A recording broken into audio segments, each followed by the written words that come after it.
Pemirsa Komisi Nasional Hak Asasi Manusia hari ini meninjau tempat kejadian perkara penembakan yang menewaskan Brigadir Joshua di rumah dinas Verdi Sambo di Duren 3, Jakarta Selatan. Tinjauan dilakukan untuk melengkapi penyelidikan peristiwa penembakan Verdi Sambo terhadap ajudannya Brigadir Joshua. Pemeriksaan akan dilakukan bersama tim dari Laboratorium Forensik Polri dengan mengecek tempat kejadian perkara tewasnya Brigadir Joshua. Dalam kasus penembakan yang menewaskan Brigadir Joshua, Komnas HAM mengakui telah menemukan adanya indikasi kuat terjadinya pelanggaran HAM. Dari hasil penyidikan dan fakta yang terungkap, Komnas HAM mengakui adanya upaya penghambatan penegakan hukum yang dilakukan sejumlah pihak.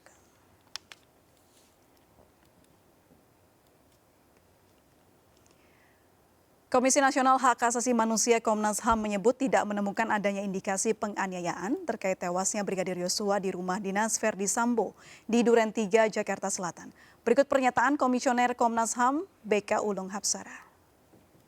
Yang kedua terkait dengan penganiayaan, gitu ya. Jadi kami tidak menemukan indikasi itu.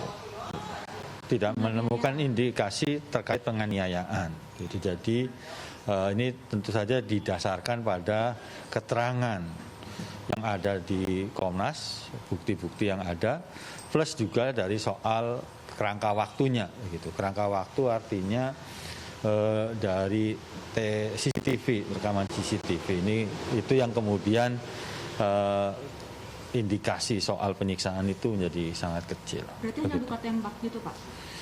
Ya, dari keterangan itu memang luka tembak saja. Gitu.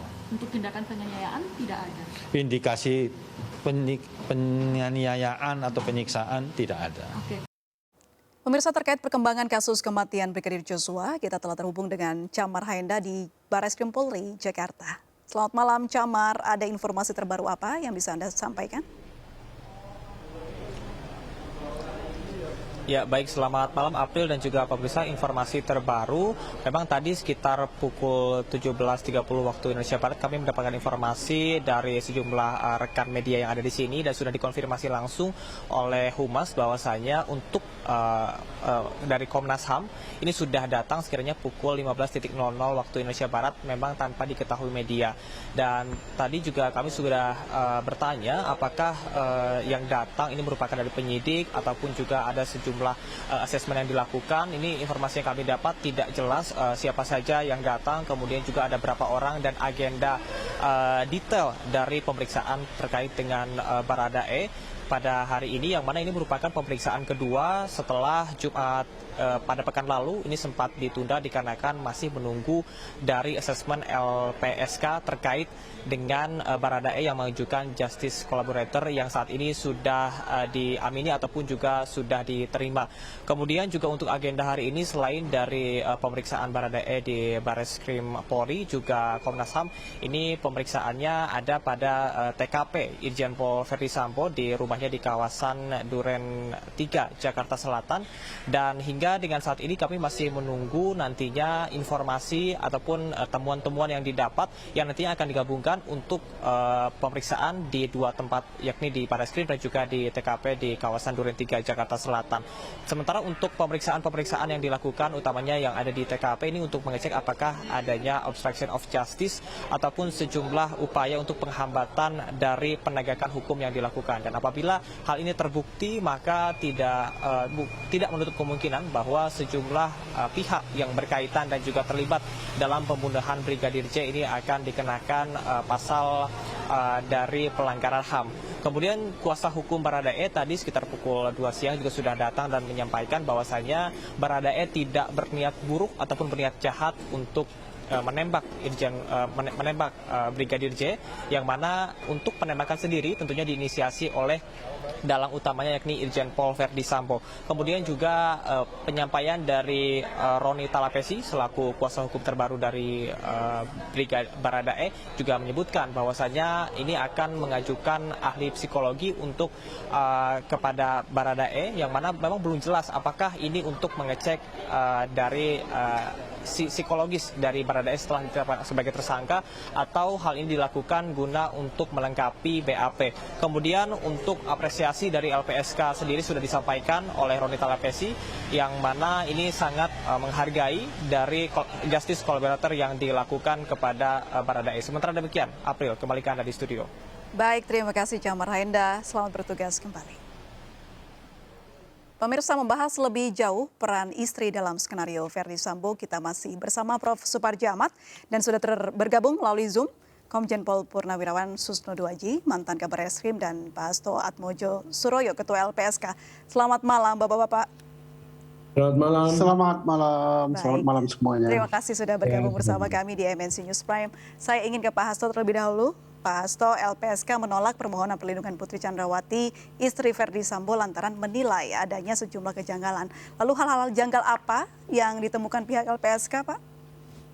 Iya, sejak awal memang permohonan ini kami nilai janggal ya.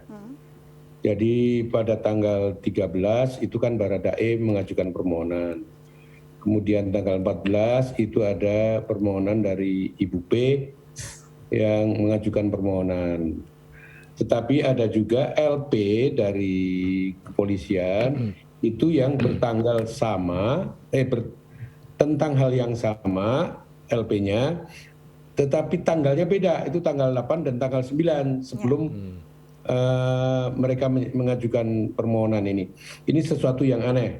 Jadi kami menilai kita perlu menggali lah lebih dalam tentang itu. Oleh karena itu barangkali kalau terkesan kami ini lamban, yaitu karena upaya kami untuk memahami persoalan yang sebenarnya bagaimana.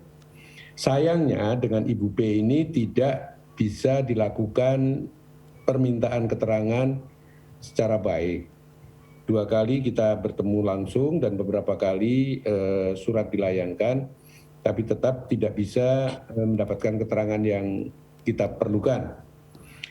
Oleh karena itu, meskipun kita sudah mencoba perpanjang waktu supaya Ibu P ini bisa memberikan keterangan, ternyata belum juga bisa mendapatkan keterangan, sampai akhirnya kemudian diputuskan oleh pihak kepolisian bahwa kasusnya ini dihentikan karena tidak ditemukan tindak pidana yang dilaporkan oleh Ibu P ini.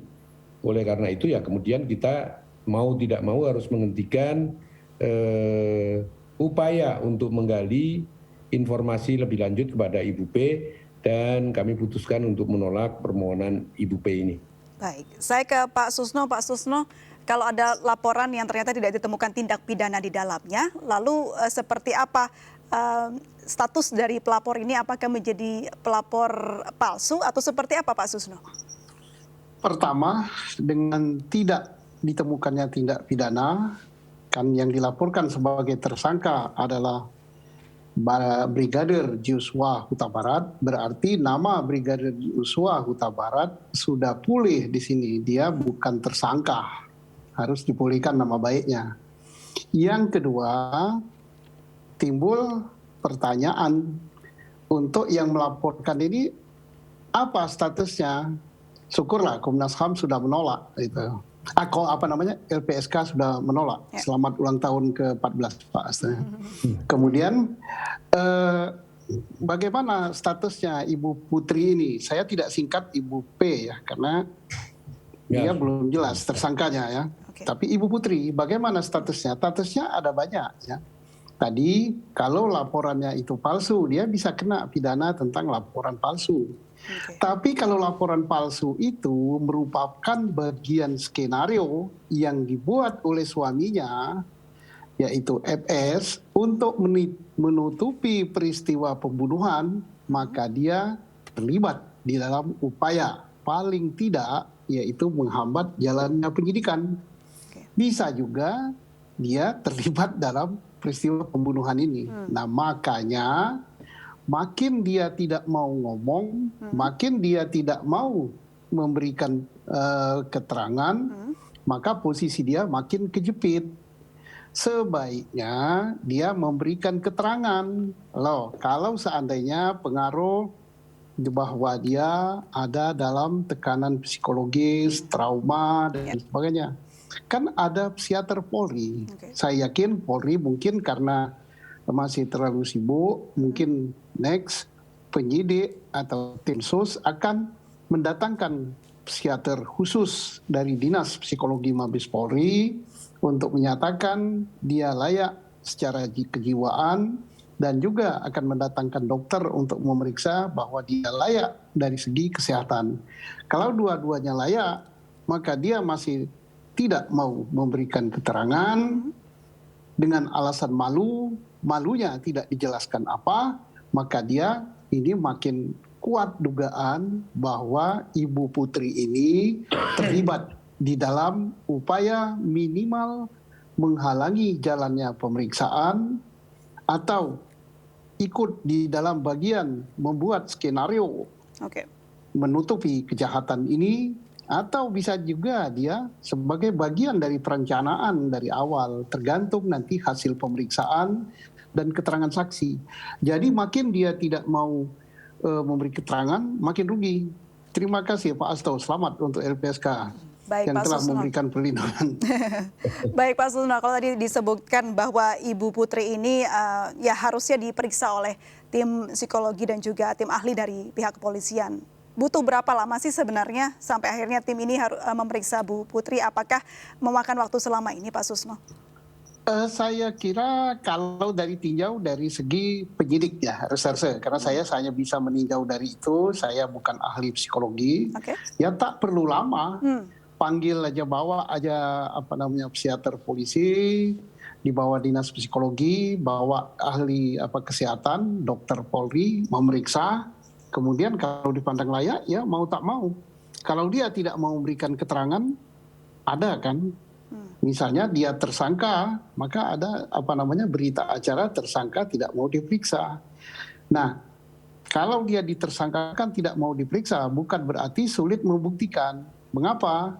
Karena keterangan tersangka di dalam hukum pembuktian posisinya pada nomor 5, paling buncit. Karena tersangka boleh saja berbohong, boleh saja tidak memberikan keterangan. Yang penting ada keterangan ahli, ada keterangan saksi, ada surat, ada petunjuk gitu.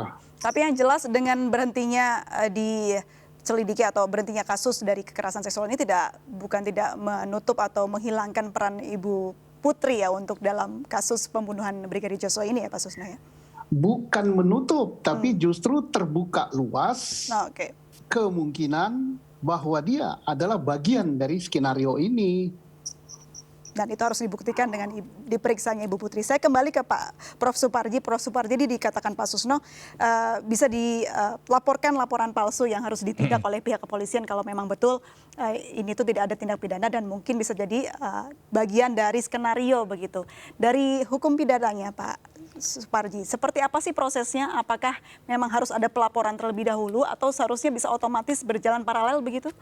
Ya, saya kira di 220 itu unsurnya kan unsur subjektifnya terpenuhi. Dia sebagai orang yang melaporkan. Kemudian dia membuat sebuah informasi, membuat laporan perbuatan pidana, tetapi kemudian ternyata perbuatan pidana tadi itu tidak terjadi. Sehingga kemudian dikategorikan sebagai sesuatu yang palsu. Berarti sudah melaporkan adanya peristiwa pidana pelecehan seksual, tetapi kemudian itu tidak terjadi. Maka dapat dikonstruksikan sebagai sebuah laporan palsu. Sekarang bagaimana tindak lanjutnya?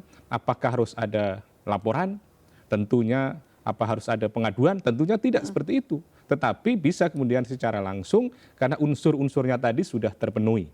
Jadi dalam hal ini tentunya penyidik ya diharapkan lebih progresif sehingga kemudian ada kepastian hukum. Tidak bisa kemudian harus menunggu laporan, padahal unsur-unsurnya itu sudah relatif terpenuhi meskipun memang perlu ada pembuktian, dukungan dengan alat bukti. Tapi sejauh ini dari apa yang telah dilakukan itu adalah sudah cukup mendukung untuk dikonstruksikan pemenuhan pasal 220 KUHP yang dikualifikasi sebagai sebuah laporan palsu. Nah, pada sisi yang lain, kalau kemudian lebih maju tadi di 221 ini memang nanti akan debatable, di mana dianggap sebagai menghalang-halangi, mempersukar penyidikan dan atau penuntutan, atau dengan kata lain menyembunyikan orang yang akan diperiksa, orang menyembunyikan yang akan disidik, maka kemudian obstruction of justice. Tetapi dalam konteks yang lebih material, bahwa ada sebuah skenario proses penyidikan ini supaya tidak berjalan sebagaimana mestinya, unsur itu bisa juga kemudian terpenuhi. Namun demikian, memang disinilah kata kuncinya, bagaimana kemudian itu diperiksa yang bersangkutan. Dan tadi itu Pak Susno mengatakan ada psikiater untuk memberikan misalnya pemeriksaan, sehat atau tidak. Tetapi yang penting lagi adalah setelah memang ternyata tidak sehat, harus ada terapinya. Sehingga kemudian nanti ya menjadi sehat. Dan tidak perlu lama-lama ya untuk melakukan hal tersebut. Tapi tidak hanya Pak Suparji ataupun saya sendiri juga gemas begitu melihat Ibu Putri, kenapa sih tidak mau mengungkapkannya, tidak mau diperiksa begitu, apa sebenarnya prosesnya.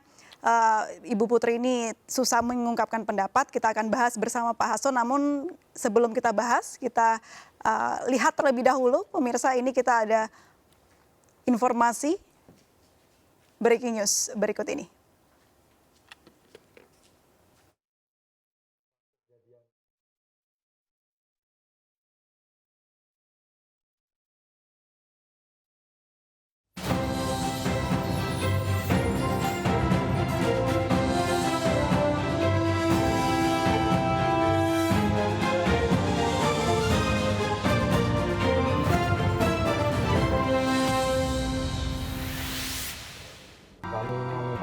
Terkait dengan TKP, terus kemudian keterangan terhadap Baradae sekitar 2 jam ya, kurang lebih sekitar 2 jam kami meminta keterangan Baradae. Nah, saya akan memulai dari TKP terlebih dahulu, nanti diteruskan Pak Anam. Jadi tadi di TKP kami memang melihat langsung begitu bagaimana kondisi rumah dan juga denah lah ya, konstruksi rumahnya, yang kemudian ini memang mengkonfirmasi banyak data, keterangan dan informasi yang sudah kami dapatkan selama ini, baik dari keterangan para ajudan, terus kemudian dari foto-foto maupun juga percakapan lewat cyber plus juga dari balistik.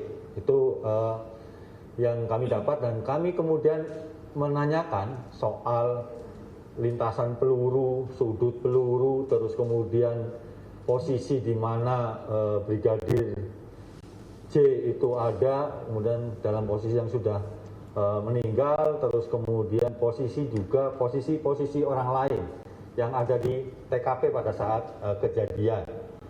Terus ditanyakan juga bagaimana prosesnya, artinya dari jumlah peluru yang ada yang nembus dinding dan yang lain sebagainya, kira-kira seperti itu yang dari TKP, termasuk juga mengkonfirmasi dengan hasil-hasil otopsi dari Rumah Sakit Polri pada saat pertama diotopsi Brigadir J. Itu kira-kira yang dari TKP. Jadi nanti mungkin akan diteruskan dengan hasil pemeriksaan dari Baradae di Barreskrim. Silakan Pak Anam. Pak Anam aja. Ya, terima kasih rekan-rekan semua. Tadi yang tim ke Barreskrim ini ada Pak Gatot, dipimpin oleh Pak Gatot, minta keterangan pada Baradae. Apa saja yang kami dalami, tentu saja memang kami berangkat dari apa yang sudah dimiliki oleh Komnas HAM. Ya, baik keterangan-keterangan sebelumnya maupun bahan-bahan yang lain, misalnya foto, terus yang lain itu juga kita punya percakapan yang terdapat dalam bingkai cyber ya, jadi HP dengan HP dan sebagainya, itu tadi kami konfirmasi. Nah, apa yang kami dapat, banyak hal yang ini semakin membuat terangnya peristiwa. Salah satu yang paling penting dalam yang kami dapatkan adalah semakin menguatnya indikasi adanya obstruction of justice. Jadi begitu. Jadi bingkai hal yang penting yang didapat oleh Komnas HAM itu obstruction of justice-nya juga semakin terang benderang. Nah itu begitu pula dengan yang tadi diterangkan oleh Pak BK, ya semua hal kita uji tadi, termasuk juga terkait hal-hal yang dalam konteks Komnas HAM itu obstruction of justice-nya kayak apa begitu. Jadi kita lihat beberapa posisi penting, beberapa alat penting, termasuk juga perbedaan-perbedaan gitu. Karena kami menggunakan beberapa data yang sudah kita dapatkan beberapa waktu yang lalu, terus kita cek di TKP, ya termasuk juga kita nanya ke Dokes, ke Inavis, ke Lapor, tadi karena 3 tim itu juga menyertai kami dan langsung memberikan penjelasan. Nah, salah satu temuan yang kuat adalah indikasi atau dugaan terjadinya obstruction of justice itu semakin terang benderang. Mungkin itu? Oh iya, yang Baradae tadi sudah ya. Jadi yang Baradae seperti tadi juga sama. Jadi indikasinya sangat kuat adanya obstruction of justice. Ya, mulai dari kisah Magel yang kita telusurin ya, mulai dari kisah Magelang, kisah Saguling sampai kisah di TKP. Itu semua kita uji dengan satu dokumen-dokumen yang sudah kami dapat, foto-foto yang juga sudah kami dapat. Percakapan-percakapan yang juga kami dapat. Nah, salah satu yang kita dapat dari penyandingan dan konfirmasi terhadap dokumen-dokumen sebelumnya itu indikasi adanya obstruction of justice itu semakin lama semakin terang benderang, semakin lama semakin kuat dugaan adanya pelanggaran hak asasi manusia terkait obstruction of justice. Terima kasih. Gitu ya. Oh, sorry. Saya ini sebelum ada yang menjawab.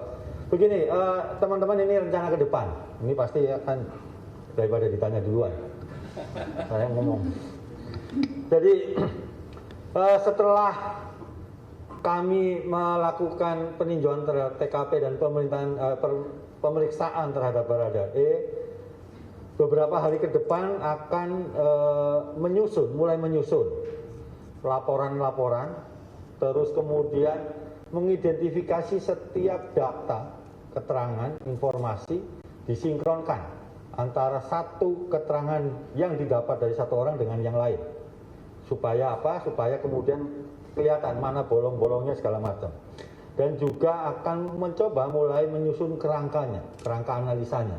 Yang tadi Pak Anam sampaikan soal indikasi obstruction of justice, kerangka hukum HAM-nya seperti apa? Bisa didetailkan atau tidak? Nah, ini yang akan ke depan kami lakukan. Bagaimana dengan Bu Putri? Nah, Bu Putri ini sekarang ini khusus untuk Bu Putri ditangani oleh teman-teman Komnas Perempuan dan juga Komisioner Komnas HAM Bu Sandrayati Muniaga. Tapi mungkin dalam beberapa hari ini tidak ada aktivitas begitu karena ini sebentar lagi 17 Agustus.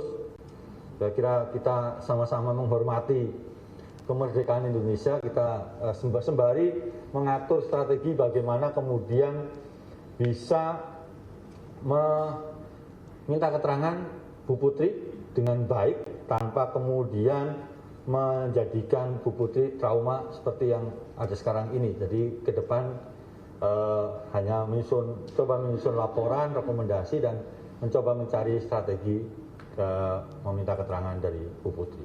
Saya kira itu ya. Terima kasih.